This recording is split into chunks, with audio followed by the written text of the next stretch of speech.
Rejsens sidste ben til Sisimiut sker med fly.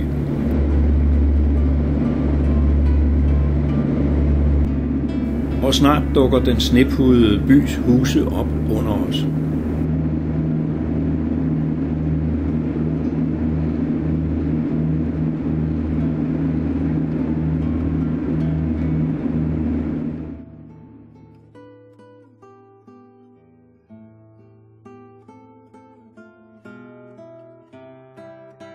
Sisimiut skærmes mod nord af Præstefjeldet og mod syd af Kellingehætten, der samtidig er byens vartegn.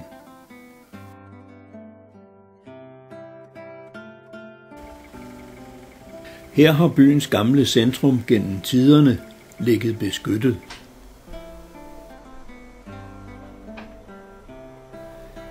En vintermorgen ligger Præstefjeldet stadig i skygge, men efterhånden som solen kommer frem, tager dagslyset til.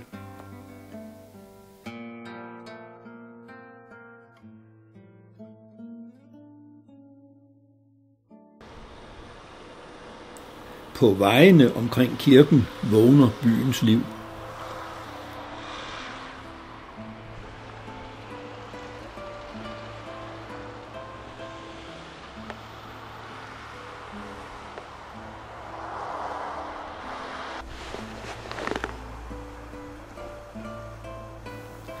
Kirken ligger på en klippeknude, og herfra er der udsigt over bugten til byens isfri havn.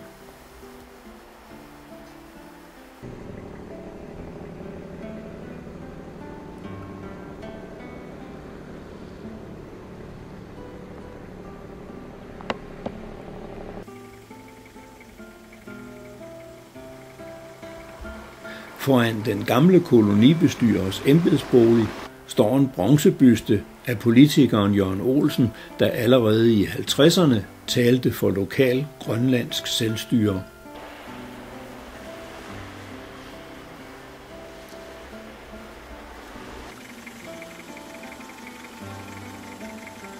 Lad os kigge indenfor i kirken.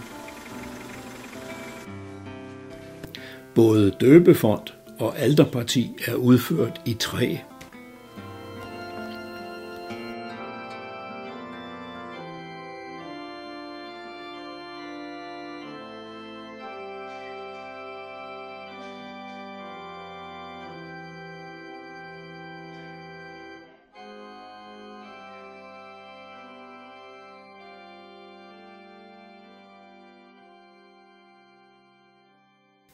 Fra plateauet uden for kirken udrulles et smukt syn med de snedækkede øer, der skærmer byen ud mod Davidsstrædet. Byens sygehus ligger lidt tilbagetrukket ved Ulkebugten.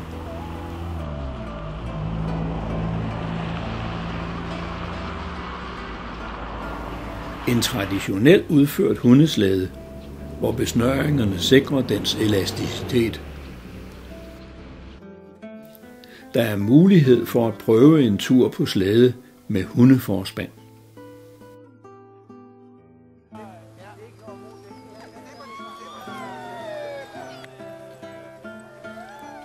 Deltagerne pakkes ind i sælskindspelse, og så går starten til en tur over isen. Hundene er ivrige efter at komme afsted.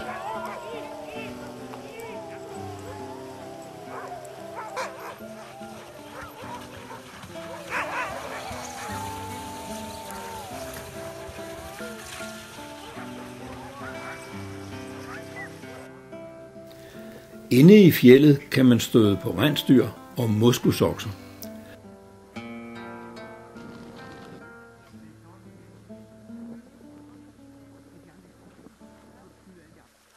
Og specielt ved nymåne kan man studere nordlys.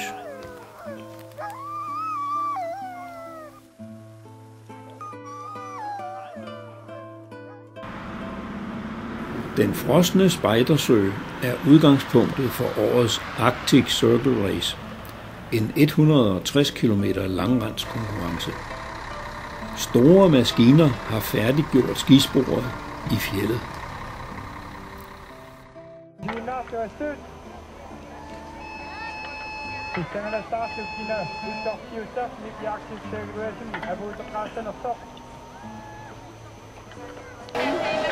Nu er løbet skudt i gang. Efter en sløjfe på ruten er der spredning i feltet.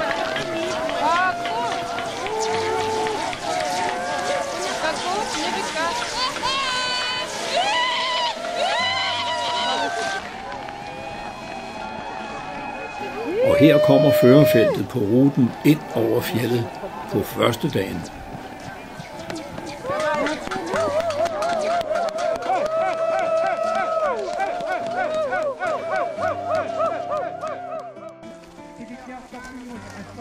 Børnene har deres egen konkurrence, og efter opvarmning sker nedtællingen til start.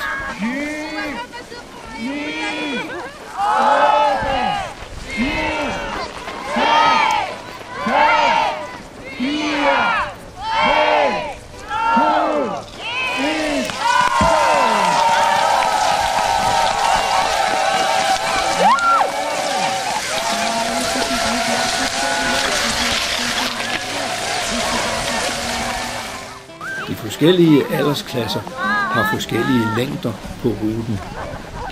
Men for alle gælder det om at være med fra den tidligste barndom.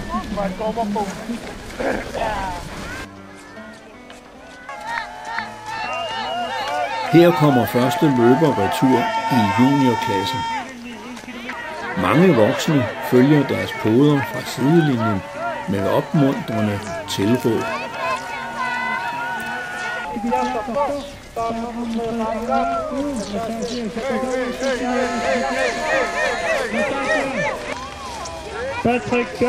Ved målet får deltagerne en varm drik at styrke sig på, og så ventes der på de voksne deltagere.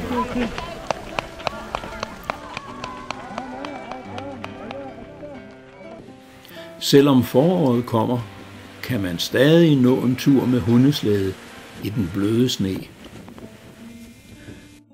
Ude på sporet er der mødesteder, hvor hundene hviler, og hvor deres mennesker udveksler oplysninger om ruten forude. Vore hunde vil gerne videre, men sporet skal først være frit.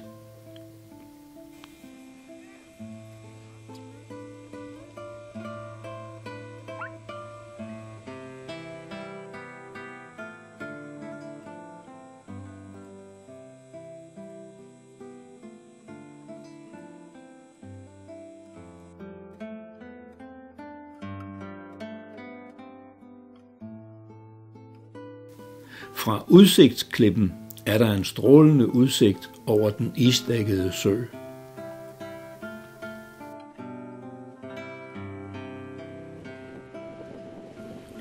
Nu går farten hjemad til hundegården. Hjemme hilses Nadia velkommen af de 2 små isbjørne på cirka 2 måneder, mens de frygtelige 4 på cirka 4 måneder er lige ved at vælte hende.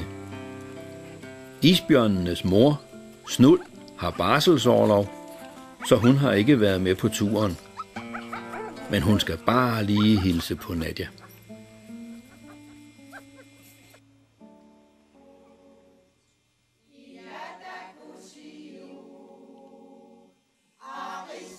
Solen får stadig mere magt. Det drypper og risler med smeltevand alle vegne.